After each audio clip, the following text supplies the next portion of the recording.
Hello friends, नमस्ते and welcome back to my channel Barewal Rashmi. Meerut की सर्दी का तो नाम आपने सुना ही होगा, कड़कड़ाती सर्दी।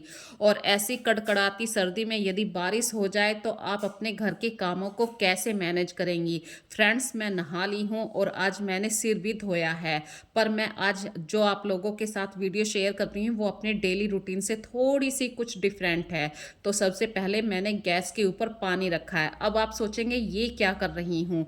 ये कर रही हूँ अपने मंदिर को साफ करने की तैयारी। क्योंकि फ्रेंड्स, जब हमें सर्दी लगती है हम गर्म पानी का यूज़ करते हैं। ठंडे पानी में हाथ डालने से पहले हम सोचा करते हैं हाय सर्दी हाय सर्दी। तो भगवान जी को भी तो सर्दी लगती है, तो मैंने थोड़ा सा गुनगुना पानी रख दिया है। और जिस दिन मैं सिर धोती हूँ उस दिन मैं अपने मंदिर की पूरी डीप क्लीनिंग करती हूँ। बिना नहाए धोए तो देखिए मैं अपने मंदिर को साफ नहीं करती हूँ। और आज मैंने सिर भी धोया था, सोचा अपने भगवान जी को अच्छी तरीके से स्नान करवाऊंगी, उनके वस्त्र भी चेंज करूंगी। सर्दियों में मैं क्या काम करती हूँ फ्रेंड्स, मैं डेली अपने मंदिर में जो भगवान जी हैं इन्हें डेली स्नान नहीं करवाती हूँ। हफ्ते में एक बार स्नान करवा देती हूँ। तो देखिए भाव होता है। अब आप डेली डेली भी करवाएंगे तो वो भी एक नियम के विरुद्ध चला जाता है वो। और मेरी जो ये मंदिर में ये प्रतिमा है ये काफ़ी मतलब एक ब्लान होती है ना, इतनी बड़ी है। तो मैं डेली स्नान नहीं करवा पाती हूँ क्योंकि घर के और भी काम होते हैं और भी जिम्मेदारियां होती हैं। पर मैंने यहाँ पे आज अच्छी तरीके से अपने मंदिर की डीप क्लीनिंग के लिए सोचा था। सर्दी हो रही है, ऊपर से बारिश है और मंदिर साफ ना हो तो फिर मन नहीं लगता है। पूरे घर में मेरा बिल्कुल मन नहीं लगता है। कुछ चीज़ें ऐसी होती हैं आपके घर में जो आपको डेली साफ करनी होती हैं, जैसे रसोई साफ करते हैं, ड्राइंग रूम साफ करते हैं। पर मंदिर भी मैं डेली साफ करती हूँ, लेकिन स्नान करवाने वाली जो बात है वो वीक में एक बार करती हूँ।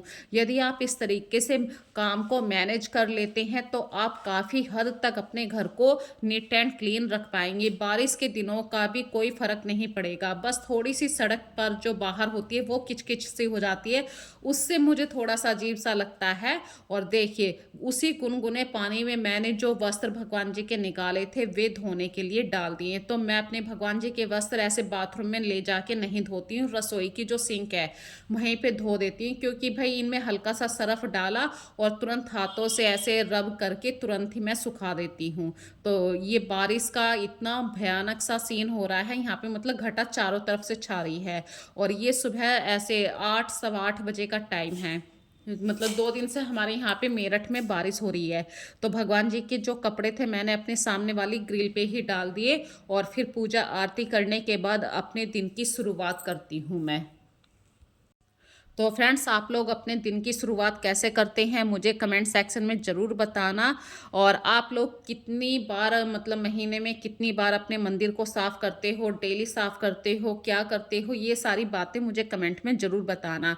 और आजकल नए नए सब्सक्राइबर भी जुड़ रहे हैं मेरे साथ, तो उन सब का धन्यवाद। और फ्रेंड्स, नया साल आने वाला है, आज है 29 तारीख। तो 29 तारीख का जो कैलेंडर था, मतलब पिछले साल का जो कैलेंडर था वो मैंने हटा दिया और घर में नया कैलेंडर आया था 2025 का। तो वो मैंने लगा दिया है अपने बेड की सामने वाली दीवार पे। देखिए चीज़ों को आप लगाने को तो आप कहीं पर भी लगा सकते हैं, पर वहाँ लगाने का फ़ायदा होता है क्योंकि बेड पे जैसे ही हम सोते हैं सुबह उठते ही हमारा माइंड करता है कि आज क्या तारीख है, वो तारीख हमारे माइंड में सेट हो जाती है।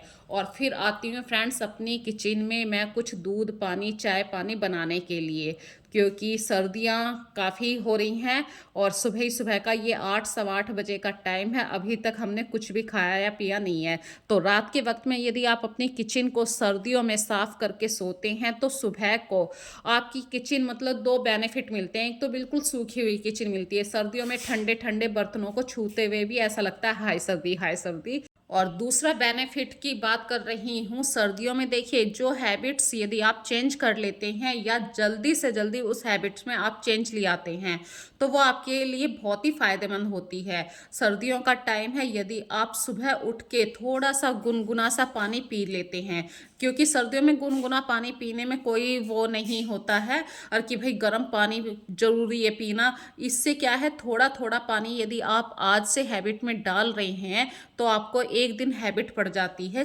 मतलब गुनगुना पानी पीने की। लेकिन ज़्यादा गर्म पानी भी कभी नहीं पीना चाहिए, जैसे ज़्यादा गर्म चाय भी हमारी हेल्थ के लिए अच्छी नहीं है। यहाँ पे अगली बात आप लोगों के साथ शेयर कर रही हूँ। देखिए, चीनी की चाय तो अक्सर हम लोग पीते हैं, पर सर्दियों में यदि आप दूध के अंदर डायरेक्ट जैगरी गुड़ को डाल देते हैं, शक्कर को डाल देते हैं, तो आपको शिकायत रहती है कि वो फट जाएगा सारा दूध। नहीं फ्रेंड्स, जैसे ही आप शक्कर को डालेंगे तुरंत बड़ा सा चम्मच लेके उसे हिलाते रहिए और अच्छी तरीके से उसे बॉईल कीजिए। बिल्कुल भी शक्कर की चाय नहीं फटेगी। और शक्कर की चाय हमेशा आपके डाइजेशन के लिए भी फायदा ही करती है। सर्दियों में देखिए, एक बार तो चाय नहीं, 2-3 बार चाय हो ही जाती है। आपके घर में कोई गेस्ट आएगा, जब भी चाय बनेगी तो उससे बढ़िया है आप दूध के अंदर थोड़ी सी पत्ती लगा के शक्कर वाली चाय पी लीजिए, जो आपके पूरे परिवार के लिए भी बेनिफिट का काम ही करेगी।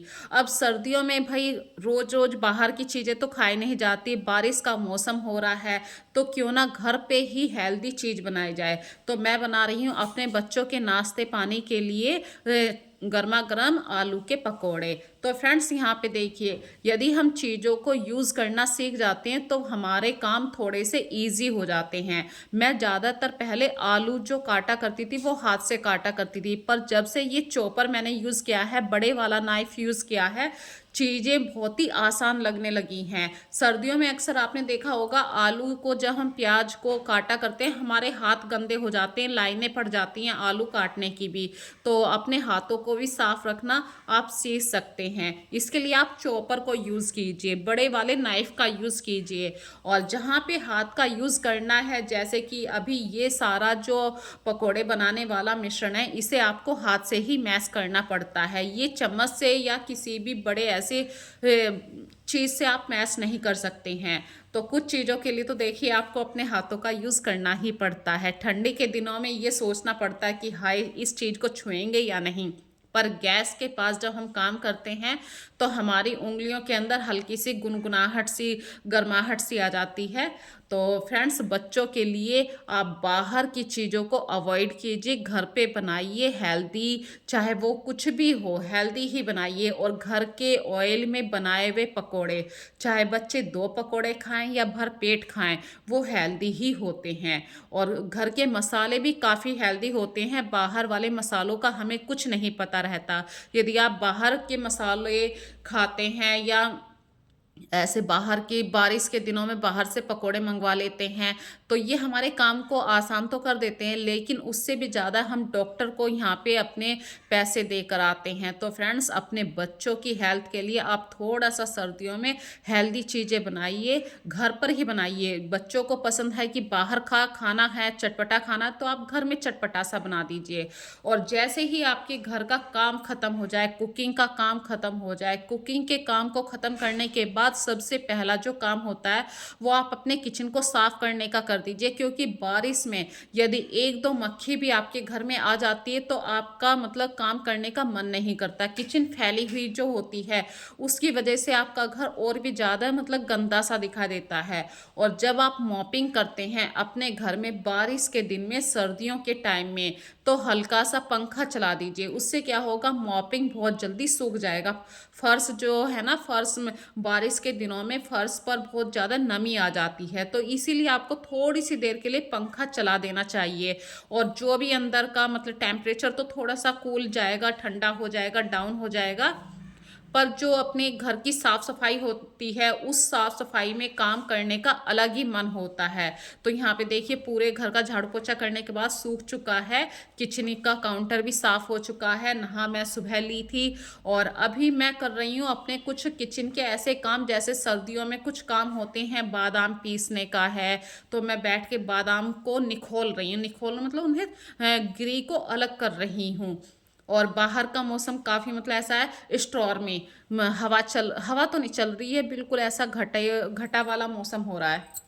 पंखा चलाया था उसकी वजह से देखिए पूरा घर सूख चुका है। और फिर मैं आ गई दोबारा से अपने किचन में, क्योंकि सर्दियों में किचन में इतने सारे काम होते हैं, कुछ ना कुछ काम निकलते ही रहते हैं। तो जो बादाम अखरोट मैंने निखोले थे, मतलब ग्रीस अलग करी थी, अब इनको ग्राइंड करने का काम है।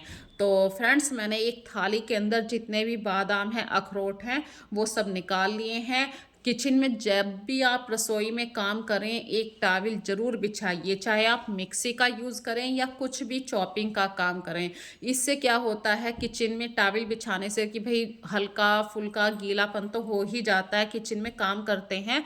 जो भी चीज़ें गिरेंगी उस टॉवल के ऊपर गिरेंगी, आपको बार-बार ठंडे पानी में हाथ डाल के काउंटर को साफ़ नहीं करना पड़ेगा। उसी टॉवल को आपको सिंक के अंदर झाड़ देना है। जो भी मतलब कण गिरेंगे, फूड पार्टिकल्स गिरेंगे उस टॉवल के ऊपर गिरेंगे। और जब आप मिक्सी में काम कर रहे हैं तो थोड़ा बहुत तो देखिए सामान फैल ही जाता है। और फ्रेंड्स, सर्दियों में एक और बात मैं स्पेशल रूप से आप लोगों के साथ शेयर कर रही हूँ, जो हमारे मसालेदानी होती है अक्सर उसकी तली में बहुत ज़्यादा मतलब स्पाइसेस जो होते हैं वो बिखर जाते हैं। और सर्दियों के मौसम में यदि आसपास मतलब आप क्या बाहर घर के बाहर बारिश हो रही है तो वो जो मसालेदानी होती है ना उसे पकड़ते हुए भी ऐसा लगता है कितना चिपचिपाहट सी है। तो आप चाहे हफ्ते में एक बार वॉश कीजिए अपनी मसालेदानी को या उसे डेली साफ़ कीजिए, ये आपके ऊपर डिपेंड करता है। भाई मैं अपने मसालेदानी को कैसे साफ़ रखती हूँ ये मेरी रेस्पॉन्सिबिलिटी है। तो मैंने कल ही इसे साफ़ करा था और 3 दिन पहले भी साफ़ किया था। और टाइम टू टाइम ही अपने मतलब जो मसाले होते हैं उन्हें फिलअप भी करती रहती हूँ। यदि आप अपने किचन में मसालों को 1 दिन पहले भी फिलअप कर लेते हैं या थोड़ा सा टाइम आपके पास बचा हुआ है, मसाले को चेक कर लेते हैं कि भाई हमारी ग्रोसरी इतनी खाली होगी, इतनी भर गई है, तो आप अगली जो कुकिंग करेंगे कुकिंग बहुत ही आराम से हो जाती है। वरना कुकिंग करने के लिए चलते हैं, पता चलता है ये मसाला नहीं है, तो वो एक हेजिटेशन वाली बात हो जाती है, मन नहीं करता है कुकिंग करने का। जब परफेक्टली तरीके से आपके पास हर चीज़ होगी तो आप चीज़ों को नए ढंग से भी प्रेजेंट कर पाएंगे। जैसे कि मैंने यहाँ पे सुबह सोचा था कि आलू टमाटर की सब्जी बनाऊंगी, बच्चों को पकोड़े खाने के बाद भाई दोपहर में भूख तो लगती है, तो आलू टमाटर की सब्जी ना बना के मैंने आज बना दी खिचड़ी। तो ये होता है एक प्लानिंग वाला काम। जब हमारे पास सफिशिएंट मसाले होते हैं, सफिशिएंट हर चीज़ होती है, ग्रोसरी होती है, तो हमारा जो माइंड उस टाइम काम करता है कि ये चीज़ बनानी है तो वही चीज़ बन जाती है। और फ्रेंड्स, सर्दियों का मौसम है, बार बार चाय पीने का तो मन हर किसी का करता है, लेकिन कभी कभी आपके साथ ऐसा भी होता है कि आपने पूरा किचन साफ किया है, जब भी आपके घर में कोई ऐसा मेहमान आ गया कि आपको उसके लिए कुछ प्रिपेयर करना है और रोटी सब्जी खाने का मन नहीं है सामने वाले का, तो क्या करा जाए। तो सर्दियों के मौसम में चाय के साथ नमकीन बिस्किट मैं नहीं दे रही हूँ, यहाँ पे मैं बना रही हूँ चीला, क्योंकि मेरे हस्बैंड भी आए हुए हैं, उनके फ्रेंड आए हुए हैं और दोनों आपस में बैठ के काफ़ी गपशप कर रहे हैं। तो सोचा कि भाई कुछ हेल्दी सा हो जाए, फटाफट से मैंने बेसन का चीला बना दिया। और बेसन के चीले को कुछ हेल्दी बनाने के लिए, कुछ मतलब बाहर वाला जायका देने के लिए मैंने इसके ऊपर हल्का सा पनीर को ग्रेट कर दिया, जैसे कि बाहर कई मतलब डोसे में मिलता है, बाहर के चीले में मिलता है। बस इसे अच्छी तरीके से कुकिंग ऑयल डालकर अच्छी तरीके से इसे सेकना है। और फ्रेंड्स देखिए, मौसम काफ़ी सुहावना है, बारिश रुक गई है, हवा चल रही है काफ़ी, मतलब हवा बहुत तेज़ चल रही है। तो जो 2 दिन से कपड़े अंदर जीने वाले पार्ट के अंदर मैंने डाल रखे थे, जैसे कि हमारी मोमटी होती है, 2 दिन से कपड़े नहीं सूख रहे थे, अब उन कपड़ों को 10-15 मिनट के लिए मैं बाहर डाल दूंगी ताकि हल्की सी हवा निकल जाए, इन कपड़ों में से जो स्मेल आती है फिर वो स्मेल ख़त्म हो जाएगी। तो आज की वीडियो में फ्रेंड्स बस इतना ही। यदि आज की वीडियो आप लोगों को पसंद आए तो प्लीज़ इस वीडियो को ज़्यादा से ज़्यादा लाइक कीजिए, शेयर कीजिए। ऐसी ही छोटी छोटी बातें अक्सर आप लोगों के लिए लेकर आती रहती हूँ। सो फ्रेंड्स, अपना ध्यान रखिए, फिर मिलेंगे एक नई वीडियो में नए कॉन्सेप्ट के साथ। तब तक के लिए बाय बाय।